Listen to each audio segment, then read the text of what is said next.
the lullaby I thought I'd forgotten. I hadn't heard my mother's lullaby in 15 years. Not since the night she died. People think they remember songs like that forever, but the truth is softer and crueler. Memories fade the way fabric thins, slowly, quietly, until one day you realize there's a hole where warmth used to be. That night, I was folding laundry in my apartment, half watching the rain crawl down the window. It was almost 2 a.m., the hour when thoughts get heavier and the silence starts pressing on your chest.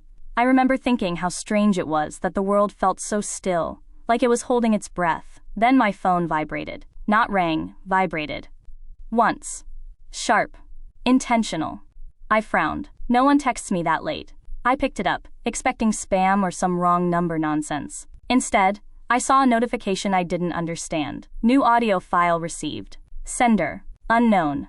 File name. For you. Like before. My fingers went cold. I stared at the screen longer than I should have, my mind already scrambling for logic. A prank. A glitch. Someone hacked my number. Anything but the thought that crept in anyway. Unwanted and unwelcome.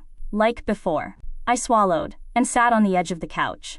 The room felt suddenly too quiet, as if even the rain had leaned in to listen. I didn't press play right away. Instead, I checked the details. Habit, fear, denial, all tangled together. No sender number. No email. No timestamp beyond 2:17 a.m. 2:17. My mother used to start singing at 2:17 every night. I hadn't realized I remembered that. My thumb hovered over the file. I laughed softly, breathless, trying to shame myself out of being afraid. Get it together, Sarah, I whispered to the empty room. I pressed play. At first, there was only static, soft, analog, like an old cassette warming up. Then a hum. Low. Familiar. And then, musical note. Hush now, my love. The dark can't stay. Musical note. My chest tightened so fast, it stole the air from my lungs. It was her voice, not like her voice. Not similar. Not someone imitating the tone. It was exactly my mother. The same gentle rasp from years of smoking she never admitted to. The same slight tremble at the end of long notes. Even the tiny breath she took before the second line, like she was steadying herself. I dropped the phone. It hit the carpet face down, but the sound kept playing. Musical note. Close your eyes. I'm right here. Musical note. I pressed my palms to my ears, heart pounding so hard I thought it might bruise my ribs. No, I whispered. No. But my body betrayed me. My eyes burned. Tears slid down my face before I could stop them. I hadn't heard that lullaby since the hospital room, since the machines went quiet, since the nurse touched my shoulder and said, "I'm sorry." I reached for the phone with shaking hands and turned it face up again. The lullaby continued, calm and unbroken, like it had never stopped, like she had never left. I listened until the last note faded into silence. Then the file ended. The screen went dark. The room felt wrong. Too full, like someone had just stepped out of it and taken their warmth with them. I checked the file again. It was gone. No recent files. No downloads. No trace. I laughed then, sharp and hysterical, pacing the room. I imagined it. I said out loud. I'm exhausted. That's all. I didn't sleep. At 6:42 a.m., my phone buzzed again. Another notification. New audio file received. Sender. Unknown. File name. Tonight will be louder. My hands shook so badly, I almost dropped the phone again. I didn't play it. Instead, I went to work in a fog. The world washed out and unreal. Coffee tasted like nothing. My coworkers' voices felt distant, like I was underwater. Every time my phone vibrated, even for an email, my heart jumped. At 12:09 p.m., I got a third file. Listen before you sleep. I locked myself in a bathroom stall and pressed play. The lullaby returned, but something was wrong. The melody was the same, but the words had changed. Musical note. Hush now, my love. Don't go upstairs. Musical note. My stomach dropped. Musical note. The floor remembers. It's not repaired. Musical note. I covered my mouth. A silent scream trapped behind my teeth. This wasn't a recording. This wasn't memory. This was a message. I deleted the file. Then I deleted my entire phone history. Restarted the device. Changed my password. I even called my service provider, who politely told me there was no record of incoming audio files. That night, I left every light on in my apartment. At exactly 2:17 a.m., the lullaby played. Not from my phone. From the baby monitor I'd packed away years ago. The one I kept because I couldn't bring myself to throw it out. It sat on the shelf in my bedroom, its tiny screen glowing softly. My mother's voice filled the room. Musical note. Don't answer the door, sweetheart. Musical note. I stood frozen in the doorway, heart hammering. tears streaming freely now. Because for the first time in 15 years, I realized something terrifying. I hadn't forgotten the lullaby. It had been waiting. And it was singing again, for a reason. Part 2. The lullaby that started predicting tomorrow. I didn't sleep. I sat on the edge of my bed until morning, watching the baby monitor like it might blink again. It didn't. After the last line faded, the screen went dark. Dead plastic, harmless and ordinary. That somehow made it worse. At 6:03 a.m., my phone buzzed. A weather alert. Severe structural warning issued for older residential buildings in your area. Avoid upper floors until further notice. I read it twice, then a third time. My chest tightened as the words from the song replayed in my head. Don't go upstairs. The floor remembers, it's not repaired. I live on the 3rd floor.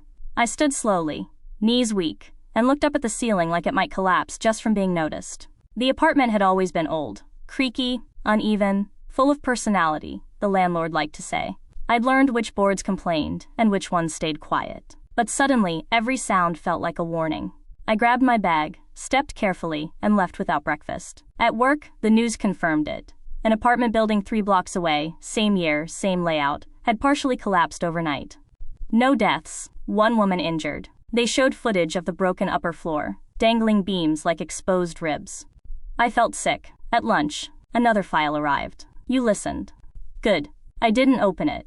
I couldn't. Instead, I went to the bathroom and stared at myself in the mirror. I looked older than yesterday. Hollowed out. Haunted. This isn't real, I whispered. This is grief doing tricks. But grief doesn't predict building collapses. When I got home that evening, I stayed downstairs in the lobby, sitting on the cracked vinyl couch with my coat still on. The baby monitor was still in my apartment, waiting. At 8:11 p.m., my phone buzzed again. New audio file received. Tomorrow hurts more. I pressed play before I could stop myself. The lullaby began softly, slower this time. Tired. Musical note. Hush now, my love. Call in sick. Musical note, I laughed once. A shaky, humorless sound. Musical note. Don't take the bus, the red one. Musical note. My breath caught. That was my bus. Musical note. Someone won't see the light. Musical note. The song ended. I sat there for a long time, staring at nothing. People passed through the lobby, nodding politely, unaware that my entire sense of reality had cracked open. The next morning, I called in sick. At 9:26 a.m., my phone rang. My coworker Jenna was crying. The red bus had been hit by a truck that ran a light. 2 people hospitalized. 1 dead. I slid down the wall and sat on the floor, my phone pressed uselessly to my ear. That night, I finally understood the worst part. The lullaby wasn't warning everyone. It was warning me. I went upstairs for the first time since the alert, packing a bag with shaking hands. I unplugged the baby monitor, meaning to throw it away, but my fingers froze when I saw something scratched into the back. A message, in my mother's handwriting. I learned too late. Please listen. I dropped it. My phone buzzed again. Final audio for tonight. I'm trying to change it. When I pressed play, my mother didn't sing. She whispered, Sarah, tomorrow, you'll hear footsteps. They're not mine. Don't follow them. My throat closed, because I could already hear something above me. Slow. Measured. Walking. Part 3. The voice that started correcting the past. I stood frozen in the center of my living room. Every muscle locked, every nerve screaming. The footsteps continued above me. Slow. Careful. Almost polite. I knew the building was unstable. I knew I shouldn't be upstairs. And yet, I was already there. The irony would have been funny if terror hadn't wrapped itself around my throat.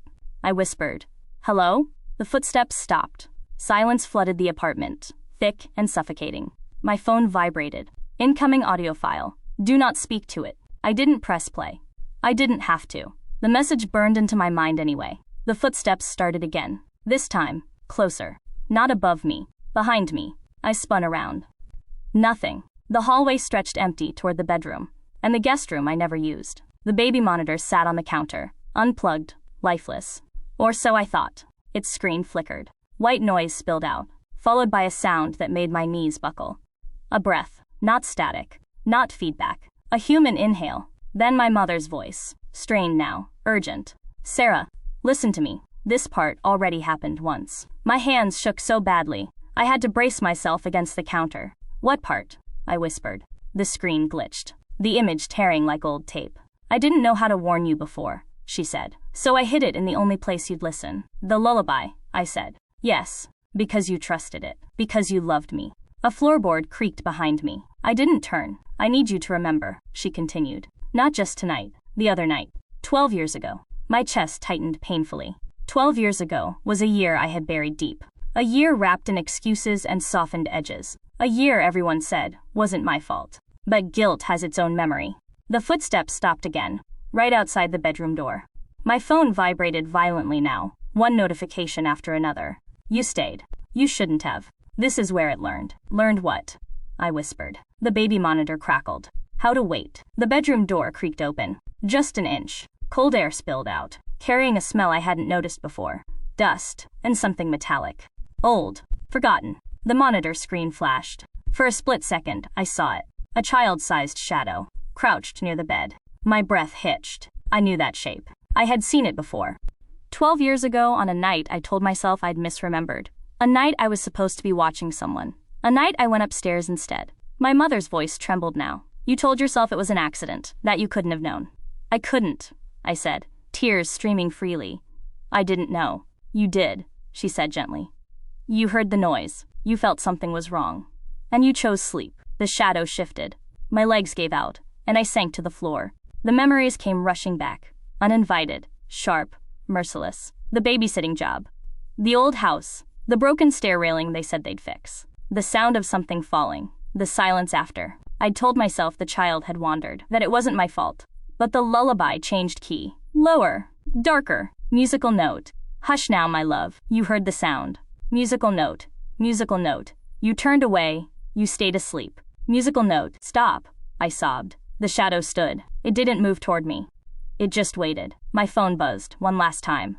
You can still change one thing. My mother's voice returned, soft but firm. Sarah, the past can't be fixed, but the ending can. The shadow tilted its head, as if listening too. And this time, she whispered, don't stay quiet. The bedroom light flickered on by itself. The shadow stretched, longer now, wronger. And for the first time, it spoke, not in a child's voice, but in mine. Part 4. The night the truth finally spoke back. The voice coming from the shadow wasn't distorted. It wasn't hollow. It was mine, calm, familiar, terrifyingly steady. Don't scream, it said. I already did that once. It didn't help. The bedroom light flickered again, then stabilized, casting a weak yellow glow across the room. The shadow peeled itself off the wall, not stepping forward, not crawling, but separating, like it had been waiting for permission to exist.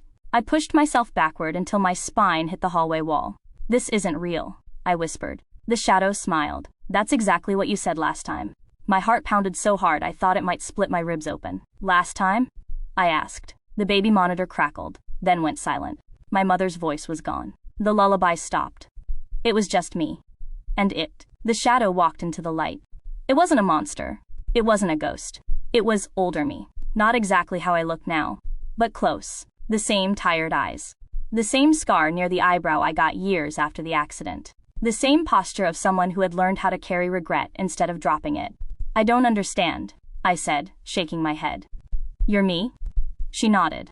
I'm what happens if you survive tonight without listening. My breath caught. No, I said. You said the voice wasn't the dead. You said. I never said I was dead, she interrupted gently. I said I was the truth. The room felt tighter, like the walls were inching inward. 12 years ago, she continued, you ignored the sound. You chose sleep, and someone else paid the price. Tears blurred my vision. I was young, I cried. I didn't know what I was hearing. And I spent 12 years convincing myself of the same thing, she said. That's why I came back. I shook my head violently. Time travel doesn't work like this. She smiled sadly. Grief doesn't care how time works. She stepped closer. I noticed now that her hands were trembling, just like mine. I built the loop slowly, she said. Not with machines. With memories. With recordings. With things you trust. The lullaby, I whispered. You never ignore it, she said. Even when everything else feels wrong. I swallowed hard. Why tonight? Her eyes flicked toward the bedroom. Because this is the night you repeat the mistake. The bedroom door slammed shut. I screamed. The walls shook. A deep, violent crack echoed above us. Wood splitting, nails tearing loose. Dust rained from the ceiling. This apartment isn't safe, I said. I know, she replied. That's why I called. The floor groaned. Just like it had 12 years ago.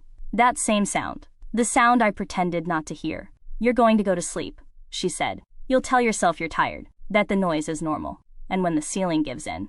She stopped. Her silence said the rest. My phone buzzed one final time. Unknown caller. Incoming call. I stared at the screen. The number was mine. Answer it, she said. I did. My own voice filled the room. Shaking. Desperate. Recorded long ago. Please, the voice said. Don't sleep in the bedroom tonight.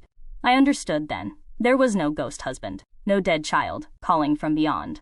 Just a woman who survived once, and refused to survive again, without trying to change something. The ceiling cracked open above the bedroom. Wood splintered. Metal screamed. I ran. Not to the bedroom. Not upstairs. I ran outside. The moment I crossed the threshold, the building collapsed inward with a thunderous roar. Dust, debris, screams from neighbors pouring into the night. I hit the pavement hard, lungs burning, ears ringing. Behind me, sirens wailed. The apartment was gone. When I looked back up, the shadow was gone too. My phone buzzed one last time. A text. Thank you for listening. Then the number deleted itself. No history. No recordings. No lullaby. Just silence. Weeks later, the investigators would say the collapse was inevitable. Structural failure. Time and neglect. They'd say anyone sleeping in the bedroom would not have survived. At night, I still hear the lullaby sometimes. Faint. Distant. But it doesn't warn me anymore. It just hums, like a mother watching over a child, or a woman finally forgiven by her future self.